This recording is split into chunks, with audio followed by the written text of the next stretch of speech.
working 7 days a week and 24 hours. Yep. Susan Drumm, welcome to the show. Welcome to Become Your Own Superhero. Thank you so much. Great to be on here. And I just love the opportunity to talk with you. Well, the pleasure's all mine. And I was jotting down a few notes and I was writing my own leaders playlist. And I'm curious to know what the leaders playlist means to you, Susan. Yes. Well, it's my book that is launching this October, and very excited about it because it's been 4 years in the making. The title is The Leaders Playlist: Unleash the Power of Music and Neuroscience to Transform Your Leadership and Your Life. And the thing about it is that what we're really looking at is how we might get in our own way in the workplace and not produce the results that we ultimately want. You know, maybe you're having trouble scaling your organization. Maybe you are overwhelmed by the pace of change, and your team is overwhelmed by the pace of change, right? Or maybe you just feel like you can't trust your team to delegate. You know, all these things can get in the way. And ultimately, I'm giving you an answer that gives you the driver's seat to be able to make those shifts. And when you make the shifts internally, then the external world is going to shift. And so we all have a program or a playlist that operates as a ceiling on our leadership effectiveness. And I've been doing leadership development for over 20 years now. So what I've seen over and over is how our childhood wounds, and we all have them in one form or another, show up in our leadership today. And I was really curious about this, both from the perspective of how did mine, right? And in the book, I talk about my experience with this, but I just kept, of all the leaders I've worked with, I just kept seeing what was going on for them really had its roots way back in early days. And so we use the power of music, both literally and figuratively. Figuratively, and you've got this sort of playlist of a childhood wound playing in the background, right? And for me, I'll give an example. Mine was, I'm treated unfairly. And so essentially I'm broadcasting this energetic signal of I'm treated unfairly because that's what I adopted. And I keep getting experiences returned to me where I'm treated unfairly. And I keep saying, why is this happening? And so we look to use music, and I can go more into that. I'm going to pause for a minute about why music, but to actually shift that patterning into something far more powerful so that you are broadcasting an entirely different message, and what gets returned to you is a different experience than what you've had sort of in these threads through your life. Yeah, it's brilliant. And one of the things that really, truly resonated with me, and I was very lucky that I got an advanced copy of your book, which I've been able to consume, and it is wonderful. There's not any book that I've ever read like it. And it really is about, for me, encompassing the power of music to thrive. And as someone who has used music a lot in my life as an escapism mechanism when I was younger, and when I do long distance running now, I would listen to the same song on repeat for like an hour and a half or 2 hours because of the momentum that it helped me create. Yes. And so is this kind of what we're on the pathway of talking about? Totally. Look, the thing about music and the research in it is it primes the neural landscape to be able to make change stick and happen faster. So, you know, you think about it, athletes know this. They, remember Phelps' face, and he had this face and he was getting ready to go into the water and getting himself prepared and listening to the music. We can use music to shift our state. And we already know this because we work out with music, but we don't use it as strategically as we could because it has this ability to directly shift our emotional state that we're in. Why not leverage that in a better way to come with the energy that we want in any situation? But more importantly, and I'm not just talking about using it from when you work out to get pumped up, I'm using it in a way to look at what are these deep ingrained patterns that you notice you're stuck in and you want to shift. How can you use music to change even that? And I think that's where the power is, because you can. And the more you you have to first get clear, what is that old playlist running in the background? what are the underlying emotions that you keep recurringly feeling, and how you shift it is the work and the process that we go through in the book to the new playlist, and then creating the actual songs that will best anchor that emotional experience.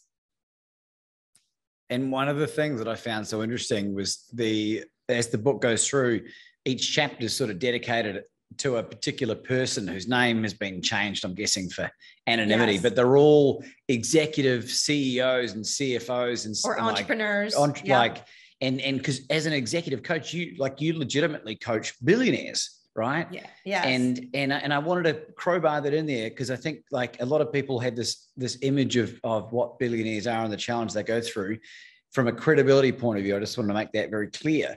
But what I found was the recurring theme was the resistance from a lot of these people who were so intellectual and so intelligent that they didn't think this was going to benefit them.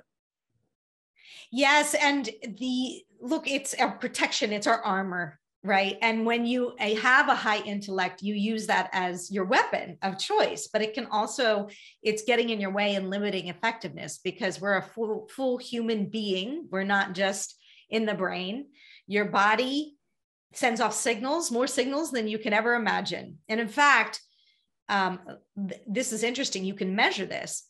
The heart sends an electromagnetic signal 3 feet off your body, whereas the brain sends an electromagnetic signal 1.5 inches off your body. So what people first experience when you walk into the room is your emotional signal. That's why I say you're sending out, and they can look at when you're feeling happy, you're sending a different signal than you are when you're feeling frustrated. Now, it's not to say like emotions are bad. And if I'm frustrated or overwhelmed, that's bad, because they're important data points for us to recognize, what needs to shift. We want to recognize them. We don't want to necessarily shove them away. But what I'm really talking about is when we are stuck in a recurring pattern.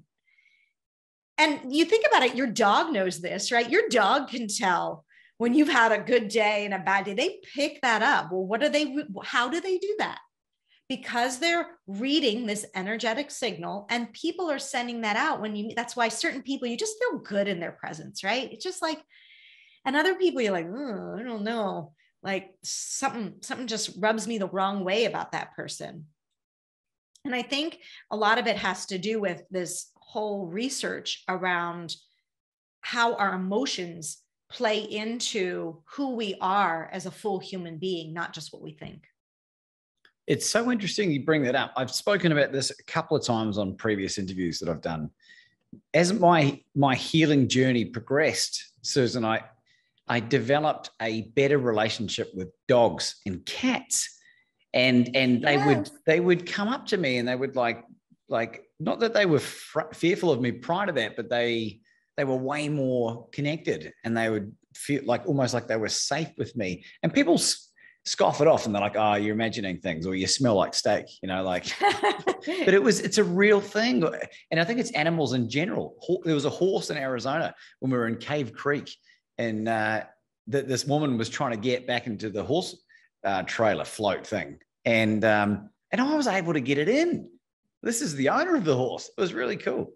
That's really cool. Yeah, they have a whole field of equine coaching where you have to learn to shift your energy to be able to get the horse to do what you need them to do.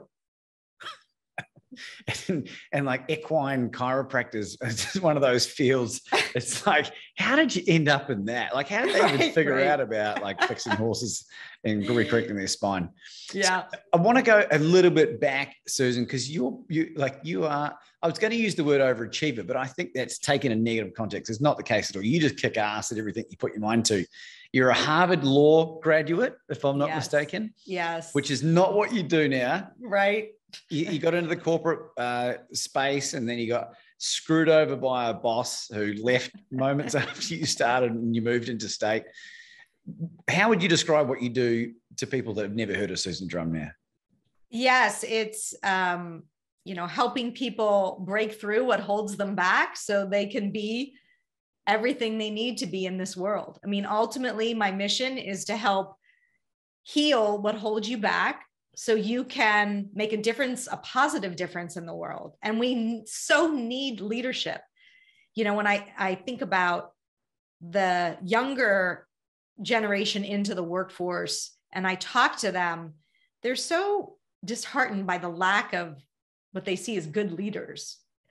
And then I talk to senior leaders and they're feeling overwhelmed by how much is changing and how quickly, and it's not like it used to be, right? And so their mental model can't keep up with that. So the work I do is leadership development. That's the phrase, but underneath what I'm really doing is helping people really get connected to who they are as a person and to build their confidence and self-worth. Because when you truly love yourself and you understand yourself in a different way, the energy that you're putting out is going to shift everything. You know, it's like what that old Whitney Houston song, you know, the greatest love of all, like we've heard that, right? But what does that really mean?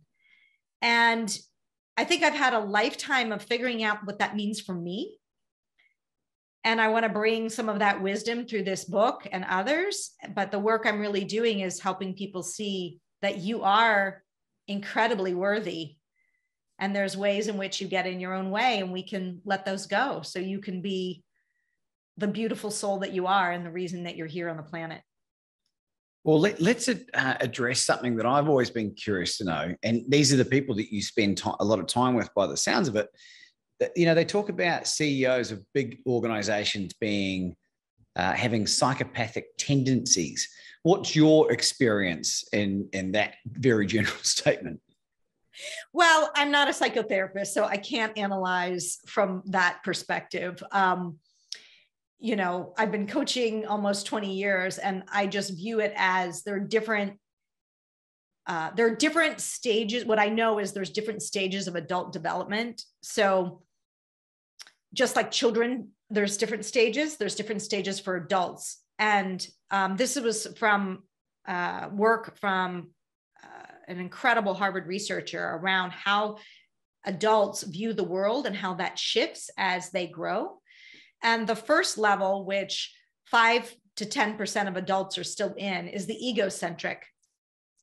And we often call this the teenage brain, which, you know, when you're a teenager, your brain hasn't developed enough. And so your whole orientation is, what can you do for me? And it's about my needs, and I don't care about your needs, nor that I'd even notice that you have them, because I'm just trying to get my needs met, right? And I can't even think about how I need to get things done through you. I'm just wanting what I want, right? And that's the egocentric. The next stage is reactive, which the reactive stage says, oh, now I learned I gotta work with you a little bit to get what I want. Either I do complying behaviors, such as I'm pleasing, go along to get along, you know, passive, or I'm protecting. So I've learned, you know how I get my results? I learn to be arrogant or a little distant or a little above you, like the superiority, right? And I learn to work with you that way, and I project that. Or there's the controlling behaviors, which is I learn to move against power. And that's how I get what I want. And I'm going to control you before you control me, essentially. So I'm going to be autocratic, more perfectionist, more just like, I need to have control of it. And each of those at that stage has oscillating results, meaning sometimes it works, but it's a big drag on the system. And a lot of times it doesn't. So the work we're really doing at this stage, and about 80% of adults are in that stage, right? We're really trying to move people from that reactive stage to the next level of adult stage development, which is the creative style. And the creative is more focused on a mission outside myself than I am about my identity, ego, and self-image. And so if I'm committed to the mission, it's not about me. I'm whole, I'm good. But this is really inspiring. So come on, everyone, let's go after this thing, right? And it's less about like, me committed to looking good, being right, being in control, or being included. Not having those drivers drive your actions. Does it make sense? So when you say, are there psychopaths? I think it's just people stuck in the egocentric brain and they haven't advanced to the next level. Yeah. Or maybe they are, and I don't know. I'm not there to diagnose that level of dysfunction.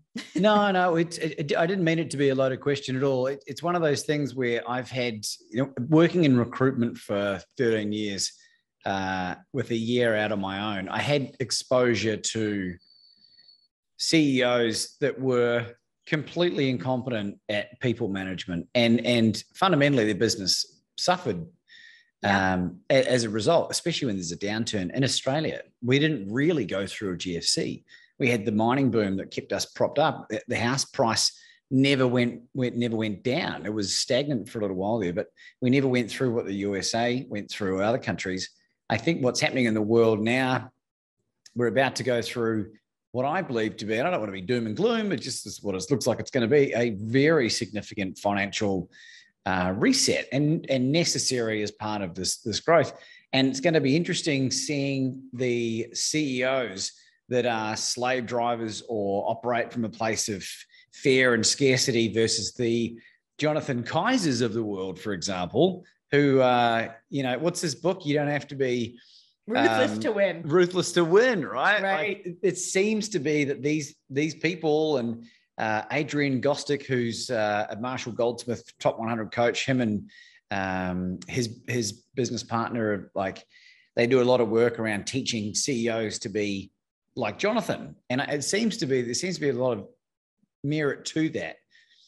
I'm kind of verbally diarrheaing here, but I'm just thinking out loud more than anything. Is that making sense? Yeah, it totally does. I mean, we're coming on a stage where you're going to be faced with, you got to upgrade your operating system, or you're not going to be successful in how quickly it's sort of, the environment is also forcing us to change, and forcing us to change because we're used to the rate of change happening at a certain pace, and it's just accelerated so much that I think the thing I often hear is people are just overwhelmed, and how do they handle it? And I think now more than ever, you need to look at, well, what's driving you, right? What's really your core motivator here? Because if it is around that identity, ego, and self-image piece, you're going to struggle. And so I feel like this is a leadership imperative, right? And I love this phrase called the adaptive challenge. And Albert Einstein had this great quote, which is, our current problems cannot be solved by the level of consciousness that created them. So it's like this level of consciousness created this problem. We're going to have to upgrade till we can see the solution and upgrade our thinking. And I think a lot of people are just hearing this message for the first time. Yeah, it's really interesting. I did one of only 2 in-person corporate presentations last year back in Australia, because we were in lockdown the entire time. And one was to a bank, and one was to a group of auditors within the bank. A very vanilla bunch. Nice people, but very vanilla. 30 people. None of them, not a single one of them, had heard of Zig Ziglar, Les Brown, Brene Brown, or some other Tony Robbins. And I was like, what hope have these people got for succeeding in life? And I could have easily stolen all of the quotes from all of those greats. And I was explaining to people, like, if you just learned about one principle, and Zig Ziglar's, you can get whatever you want in life as long as you help enough other people get what they want, like, that'll change your shit forever. How do you combat this? I don't want to use the word ignorance, but let's just call it ignorance, not unintentional ignorance in what you do. How do you combat that? I think people are, as you get hungry, as you're open, you will seek it out and you'll get interested. And for the ones that aren't, they're just not ready. I mean, I've certainly worked with people who are not coachable. They're not, their armor, they're too defended and they're not ready. And it's sad, but the reality is they have to wait till they get a belly full. That's the first step in my process. In order to make a shift, you got to get a belly full. And what I mean by that, I had this roommate from Little Rock, Arkansas, and she would say to me, you know, I was like, oh, should I break up with this guy or not? And she's like, well, honey, you just haven't gotten a belly full yet. Like, you know, or you would know, right? And so when do we get to the point where like, no more, this is not working in my life. I need to make a shift. Why does it take that? Because it takes that level of suffering. And I hate that we have to suffer in order to make changes. But the reality is we like things the same as human beings, right? So in order to make the change, you got to have gotten a belly full and be able. And so I think these people, like, they probably just haven't had a belly full yet, or maybe it's just they really haven't heard, and that's okay. And it'll impact other people. You can either listen to this and go, that's nothing. That's not for me. Okay. Like, awesome. Like, there's no wrong here. Yeah. I just think the suffering may come later, and that's my concern. Well, what's interesting, Susan, is they really loved the concepts. They really thrived on learning. It was like this veil of this burden of veil had come off them, for lack of a better phrase. I'm curious to know, like, you get an opportunity and have created opportunities to work with some of the most extraordinary people on the planet. And I would never expect you to name any names, but what's a coaching client that was super duper successful, and what's an amazing outcome that you were able to elicit through the work you guys did together? Well, I think what people would be surprised to know is, yes, having that level of resource opens all sorts of doors and can live an extraordinary life, but it doesn't necessarily mean that the demons in your head are tamed, that you are truly experiencing joy. In fact, a lot of times I don't see that, right? There's new burdens. I mean, think about it. A lot of times I might be working with somebody who had an IPO and they're suddenly wealthy, and they actually call that sudden wealth syndrome, because now you don't know who you can trust. All these people come out of the work. Everyone's hitting you up for money. And you're like, are you actually my friend, or you want something from me? And I think that for any celebrity and anyone at that stature, that's a question they're always asking. And I think it starts to wear at the psyche a little bit, because you don't know who is really the person you can trust, who is really in your community. And unless you know that you can trust yourself, right? That you get really clear with that. So I think that's what I would say about that. Like, they're human beings just like everyone else. And I think that's why I've been able to work at that level. They're not gods, although it seems like the external world treats them that way. And that's actually not beneficial. So that's really interesting. What are some of the techniques that you would share with someone who's just gone IPO, they're an overnight billionaire from nothing? What do you say to them? Well, I think it's a really good time to look at and clarify what your core values are and how those get expressed in your everyday life, and to use that as your boundaries or guidelines or guide rails. And then really clarifying your intentional path of what do you want to create from here. And I think when you have that level of clarity, but then I'm also looking behind the scenes, what's the core wound that's having them feel the way they feel? So I apply the leaders playlist process to that too. And look at what could potentially get them, holding them back from here, and what do they need to do. So all of those, getting a deeper understanding of who you are, getting a deeper understanding of your blind spot. And based on that, do you want to fill somebody in that can help look that direction? Because someone else can see the direction of your blind spot.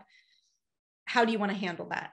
So these are all different, but everyone's unique, right? Because it depends on what they want out of the process and what their biggest challenge is. It's good to know. I'm going to put it in the back pocket, because I am going to be fabulously wealthy, and I call it "fuck you money," right? Because of for a number of reasons, but I want to do amazing things. Have you seen Mr. Beast on YouTube? I'm guessing you might have seen some of his stuff. No, you I haven't seen him. Okay, so for those who don't know, Mr. Beast, I think he's 21, maybe 22. He's been on YouTube for about maybe a decade. And in the last few years, he's just exploded. And as he started monetizing his channel, he was getting marketing revenue come through and other sponsorship deals. Yeah. And then he would just go and give the money away to like a homeless guy and film it. Yeah. And so he's created the ultimate go-giver mentality, and people love it. I love it. I know 70-year-old men that love watching his channel because it's so uplifting. And with a flick of a pen, he just completely changes people's lives, gives away $1 million, and he's given away all of his money. And it's just such a great concept. I forget the whole point of why I brought up Mr. Beast. Well, people rally around, look at that meaningful mission, right? So I would say, get your attention off yourself. And what's a mission that you're committed to? He's committed to that. That's inspiring. That's like, I want to watch this guy. I want to see this. It's not about, I'm going to watch this because this guy thinks he's so great. Like, that's not inspiring leadership. No, he doesn't at all. He's super, super annoyingly humble. And yeah, the point was about me having that FU money so that I could, someone might come to me that has this wild idea for a crazy project that is benefiting humanity. And I want to just better sling a check and just watch what happens. Do you know what I mean? Like, that's the kind of thing that really lights me up. Yes. Yes. And so your ability to kind of focus on what the next, like, what is the mission for you, as long as it's not coming from a place of, and I like the control of doing that. I like that I get to be the superhero, right? So it is being a superhero. There is something to looking at how much is it about the ego and how much is it truly about the joy that can come from making a difference out of someone, right? And it's a subtle difference, but we know it when we see it. I honestly think it's the joy for the most part. I'm sure ego creeps in there at some point, but I grew up financially without anything, right? Yeah. And what was worse was I grew up in a poverty mindset. That was really the damaging. Having no money is not a big deal at all. It taught me lots of tenacity and resilience. But, there's been times in my life where I've had amazing ideas, no financial resources or any network to be able to get it done. Yeah. And then 2 years later, that's gone and made millions of dollars. And so I want to tap into young versions of me, male or female, I don't care. Yes. And to be able to just say, there you go, son. There you go, daughter. And then watch them flourish. That's where it comes from. I love that. So tell me more about this book. Who's this book going to help? Who do you hope it's going to help? The reality is it helps anyone, but my playground is leaders and leadership. So it's a leadership book because I'm focusing both on younger generation leaders who may be, like I said before, fed up with what they're seeing is supposed, like these people that are in charge that don't know how to lead other people, and to give them another model and a way forward so they can accelerate more quickly. And I think it's for, the mid-tier leader who really has the hardest thing. They're getting crushed. They've got to respond to kind of more senior level leadership, but they've got a different generation that they're managing. And maybe the more senior level doesn't understand how different the more junior relationship is, and they're caught in the middle. So they really need some help. That's that squeeze generation right now. And then they're also wondering, how do I inspire this new group of leaders and generation that's coming into the workforce? How do I work with them in a way? Like, how can I do that? And it's not going to be from a command and control style, which was they were taught by more senior leaders, right? And then, of course, for the more senior leaders, it's like, look, if you want to scale your organization and keep being a talent magnet for people to come into your organization, you really need to look at how you're leading, because leadership culture is top down. I have to joke because I often get brought in to by the senior team to work with the next level down. We need to fix them. And I always want to go, okay, we can do that, but what about you? Because the way you're leading, I guarantee is affecting that. And what often happens is if I don't, we'll do all this work. And then, let's say the next level down is like, well, why aren't they doing this? And I said, you're going to get that. So you better be doing something. And usually people get that. And that's how the program starts. But yeah. Uh, that's so funny. One of my favorite things, I don't know why this is a favorite thing.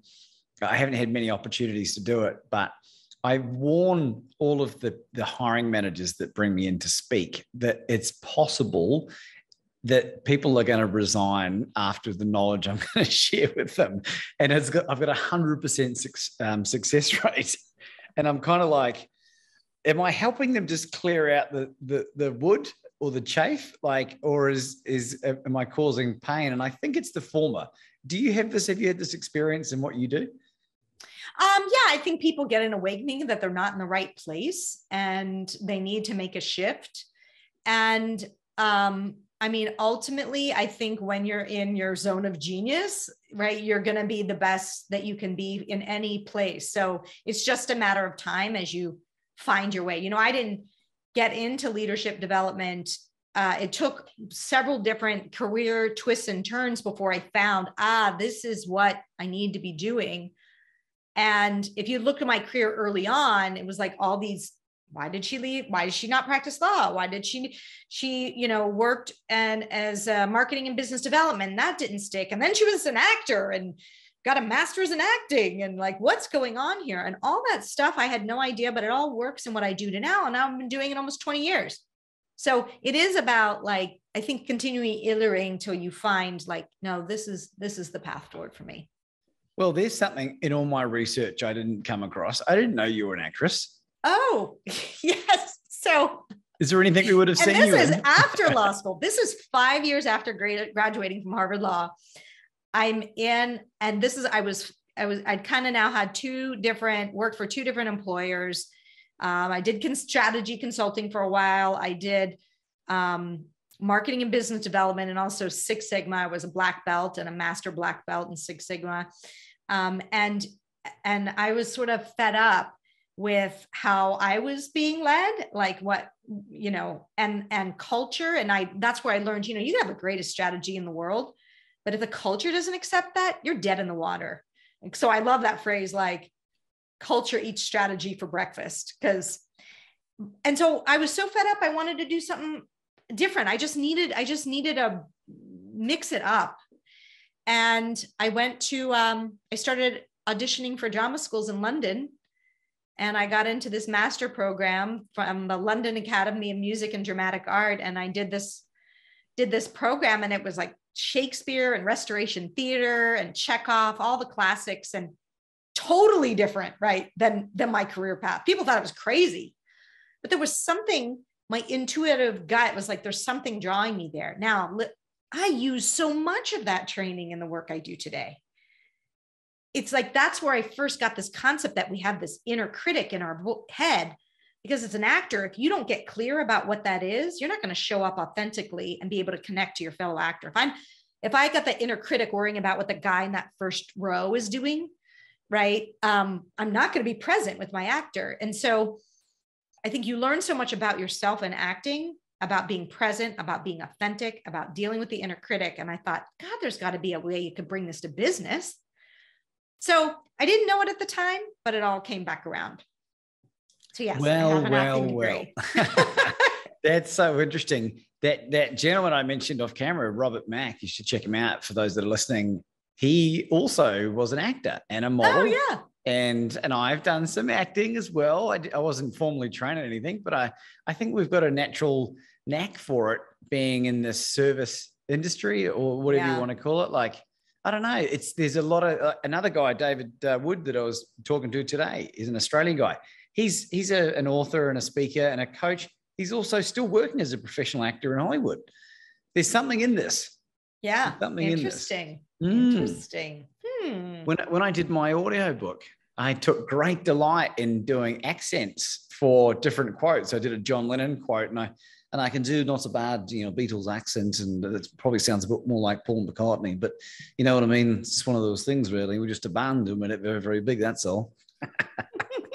I love that. And people love, I'm sure that was so engaging because people love hearing the vocal variety. And that's something an actor is really good at. And, being able to effectively communicate at the level that you're operating at. And I know it's, these are just other human beings, but there's an air of,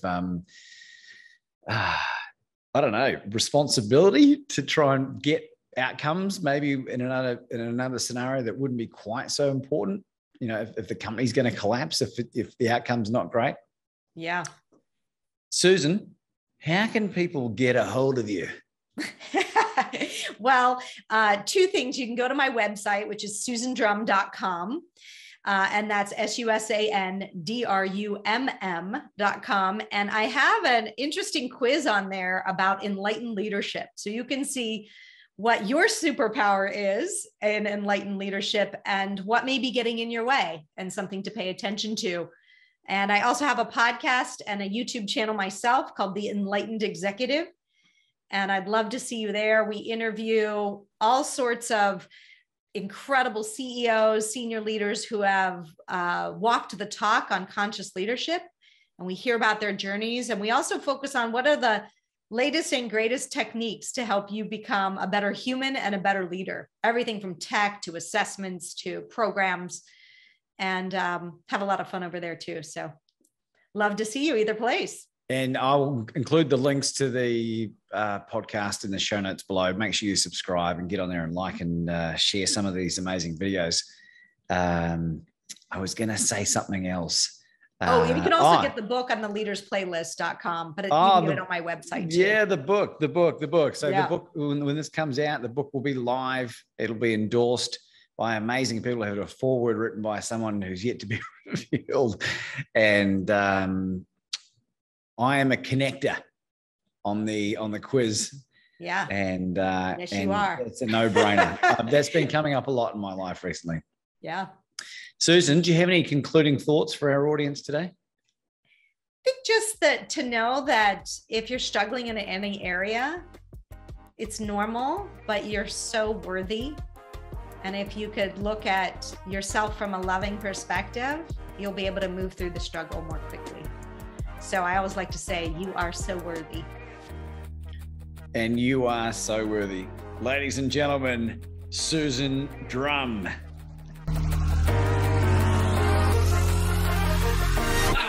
I got superpowers, working 7 days a week and 24 hours. Yup, I got the business saying this boy sure is up to something. Why don't you come and listen? Just don't hit the power button. They say I'm crazy when I say I got the superpowers.